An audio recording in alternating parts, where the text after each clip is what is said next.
Hi, this is David Tubbs from the Greater Kitchener-Waterloo Chamber of Commerce, and this is part one in the Chamber's Social Media Starter Kit. Part one will go over deciding how to use social networks for your business. Now, you really want to think before you jump. You don't want to just go out and sign up a bunch of accounts and make random posts. You want to have a plan before you really go and try and reach out to your audience. Remember that you are always utilizing a social network as a type of media. You're not actually utilizing something that was created specifically to reach audiences. It was meant to connect people, whether it be Facebook was originally created for students, LinkedIn was meant to connect business professionals. It's important to always keep that in the back of your mind. And think about what you want to say, how you want to be able to reach the people who would be following you, who you would be interacting with. And this also goes to the next point. Who do you want to engage with? Do you want to engage with your existing client base, potential customers or clients, both? Or do you just want to have a place to pass on more information? And how much time do you have to commit? The beauty of social media is that if you use it wisely, you don't have to designate a lot of time to it from a day-to-day basis, especially if you have a plan in place to actually make that effort in a consistent way. You don't have to be on it for 10 hours a day. You can even do it in 10 or 15 minutes if you have a plan established. Now, what are the different social networks for businesses? There's dozens of them out there. Of course, you know the obvious. You have Facebook, Twitter, LinkedIn. All of these combined have over 1 billion people connected, and businesses are starting to utilize them. You have your not so obvious. Google Plus is Google's major attempt to add a social network, trying to plug those holes that people tend to find with Facebook, Twitter, and LinkedIn. It is the new kid on the block. There aren't a ton of people on it in comparison. There's roughly about 40 to 50 million people on Google Plus, but as a business operational standpoint, it's not quite there in development. So I would probably stay away from that one.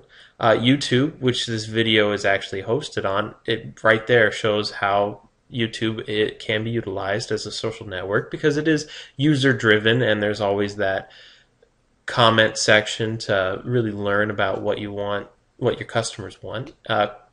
Quora is a question and answer website that is growing just like Google Answers.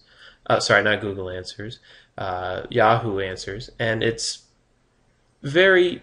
It plugs the holes that Yahoo Answers has, and it is more interactive.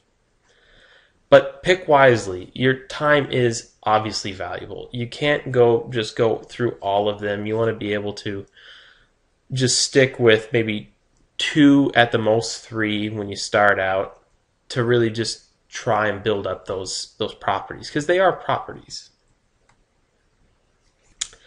Now setting up your accounts. Don't be afraid.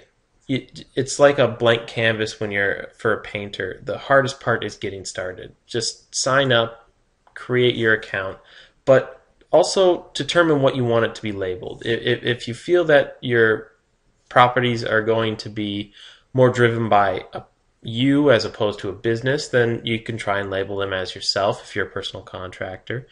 Think about the name. Always be consistent with whatever you do. Over Facebook or Twitter, you want to be consistent. And fill out your complete profile. Don't cut corners. You want to fill in the profile picture, the bios, any type of website. If you don't, it's just a blank spot that will create value eventually for you. You just need to actually attempt to fill it in, and it's extra content for your users to see. If you don't already have a Facebook, Twitter, or a LinkedIn account, they are very easy to sign up and create.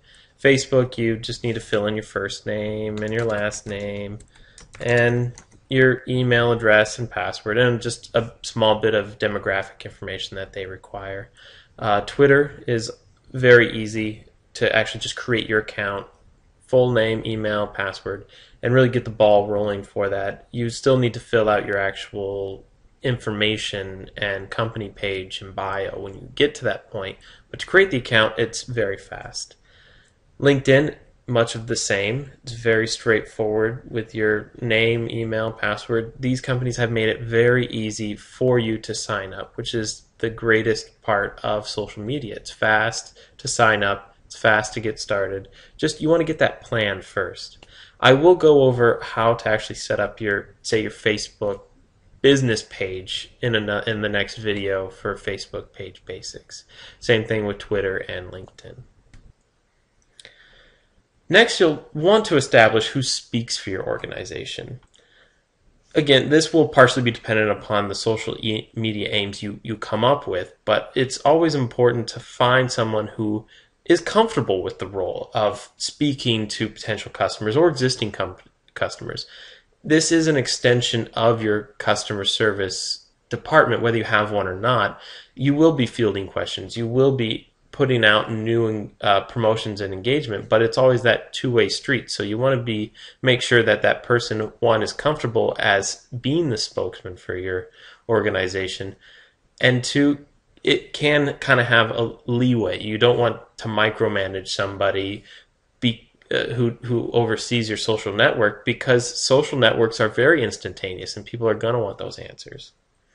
And if possible, find somebody who is social by nature. You want to be able to have somebody who can interact in a positive and engaging way. If you don't, people will see right through that, because you are dealing with social networks, and the overall traditions of social interactions for business don't get any smaller just because it's on a digital platform. Next, creating content. Number one, be informative. Find good articles, pass them on, put in your own 2 cents on top of them, or create your own content.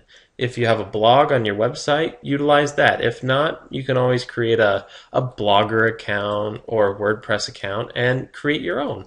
It's really about just passing on your own knowledge, so someone has a reason to come and read about what you're talking about. Next, be consistent. Create a manageable schedule for any of your posts. I personally use something called Hootsuite to help send out my messages in a fast way, as opposed to utilizing the actual, like, say, Twitter.com website, which isn't as diverse.